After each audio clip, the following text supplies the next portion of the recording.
Hey guys, welcome back. Doing the bedroom bathroom remodel. Up here today, I'm working on something really super exciting and fun.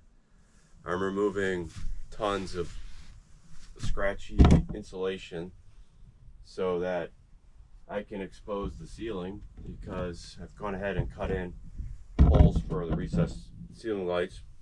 I've also gone and uh, cut back all the knob and tube wiring, basically figured out all the circuits, so I've got all those safely terminated right now. So right now it's just more insulation removal.